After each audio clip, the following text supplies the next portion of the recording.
Okay, welcome to episode 28. This is Stone Soup for contemporary and future descendants, and we are back in action after a hiatus since July while we figured out our platform and how to keep the podcast alive as the technology changes. We have found a way to continue, and we are back in action. So that's a happy moment, and I want to share that happy moment with Brett. Welcome to the show, Brett. Hi, good to be here. And Grant, welcome to the show. Yeah, it's good to be back. It's a project that I've definitely missed. I know we've echoed that of kind of missing the playlist part of it, the connection part of it. And yeah, we'll figure it out on a new platform. So happy to be here. Yeah, it's hard to believe that it's been nearly 6 months since we've recorded. Definitely something I've missed, and the working on a playlist part of my life has been re-energizing. So our topic today is best of 2024, and this was something that we've been working on for the whole year. Brett, I remember earlier in the year you had said that this year you were on top of it. You were doing your homework, whereas it sounded like the previous years it either had caught you by surprise or you had just waited.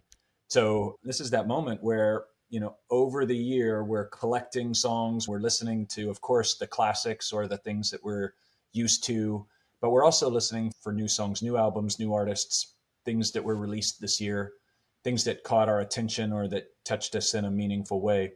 So that the set of songs is a little different. So, Brett, I do want to pass it back to you for a moment to see if you want to comment on doing your homework this time. Yeah, I think it was around July that I was like, hey, can we do best of 2024 part one? Because my pipeline had filled up pretty quick with some tracks that I thought I still think are incredible. And then in the end of this year, in fact, today, your best friend Jippy drops his only album of the year. And like Tyler, the creator, dropped an album that I think that entire album is, again, like they're just like, it was a big year for music. And I don't know what it was. Maybe it's that I'm paying attention and I'm aware of our pattern of picking some best of at the end of the year. And so I was paying closer attention to the music. I think that's part of it. But I think also that there's a lot of genre crossover stuff that I've been excited about and collaborations that I've been tracking, and I think I've just been a little bit more plugged in, which is great. That's what you get from a music appreciation class like Stone Soup for contemporary and future descendants. So I'm happy to be back and have a little bit more of a catalog prepared. I enjoyed it because you not only did you say that you wanted to do that midpoint best of, you were signaling you were doing your homework, and you were signaling you got good stuff to share. So excited for that. Grant, any setup on the songs or the best of experience that you went through this year? Well, I'll echo the good songs to share. I mean, this was a really fun playlist to listen to when the other 10 songs that I didn't know about were added. And it was all that feeling again of being exposed to an artist I don't know anything about that you all have experience with, and the excitement about talking about that. But I totally agree. I felt like 2024 was a really fun and exciting year for a ton of my favorite artists. These 5 songs I picked, I wouldn't say are like my top 5 albums. They're just the ones I wanted to talk about and had some story. And I actually kind of purposely didn't want to repeat some of my favorite artists that have released albums this year, like Mountain Time. That was way back on episode 3 that we had Meet the Kid. Bess Atwell's album this year. Oh, goodness. And this is the Mountain Time album right there, if I can circle it. Like, that is probably my favorite album this year. But it's Chris Simpson, and you all know, like, I'm going to wax poetic about everything he does. I didn't want to do that again, but his album is worth checking out. Bess Atwell's was amazing. She was on episode 11 and 26. Suburban Eyes, that was our very first best of 2022. They finally released their full length this year. Awesome album. Cassandra Jenkins. Maddie Diaz, her album is like Grammy nominated. She was on episode 1 for us, and that album has been on repeat. Highly recommend it. Joe Pernice. And then like episode 26 and 27 and 28 right before we shut down, or I guess 27.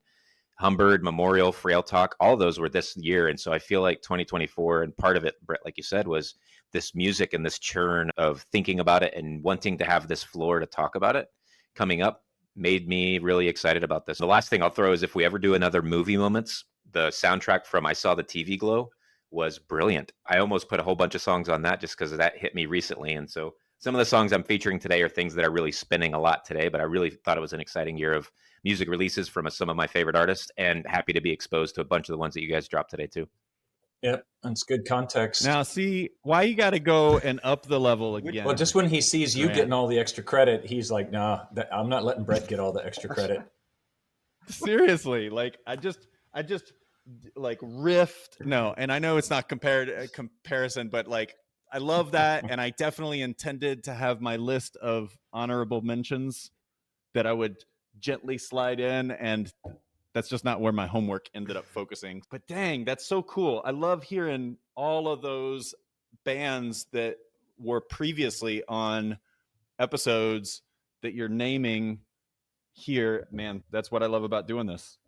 So well, I think our listeners, me included, now want episode 28G, where you do actually talk about all those songs. Maybe we need to give you your own 15-song playlist and turn you loose. I don't know if you want that, but I will say we'll drop the playlist in Spotify of these 15 songs, but we'll probably add the whole other list of songs that I loved this year, that you all loved this year, that maybe didn't make our 5 that we'll talk about today, because there's just so much to absorb. And I don't know if you all do this too, but a lot of friends at the end of the year will exchange kind of their favorite albums or playlist of the year. And that also motivates me to say, let me be curating a little bit of the list I've just been dumping songs to as I've loved stuff throughout the year. It's been a long year emotionally too. And I think a lot of the music that I've resonated with was meeting that moment for me of needing that deep emotional kind of, reflection. And so the music met that for me this year. Yeah.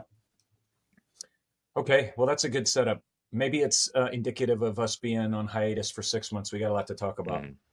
One of the things that's changed is that Spotify has removed the music and talk feature, as you know, which means that the talk and then music and then talk and then music format that we've had in the past, where you can just press play and enjoy the commentary and then the full song, is different.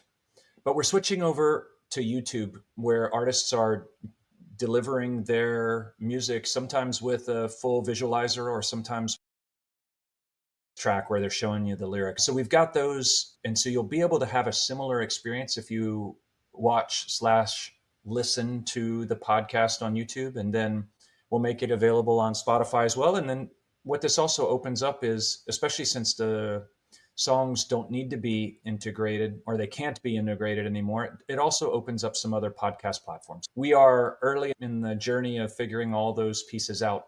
But one of the things that I noticed about the YouTube side is that I found myself considering the music video as well. Instead, in the past, it was really just the song, and the song stood on its own.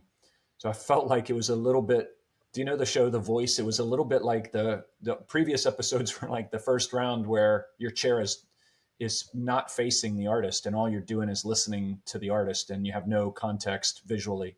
And now I feel like, as of episode 28, the chairs have turned. Now I'm looking at the artist, and it just changes things a little bit. So those are some of the things that are different, and we're figuring it out. This is part of life, is you take change and you figure out how to make it work, and you keep pushing forward, kind of like we talked about in episode 27.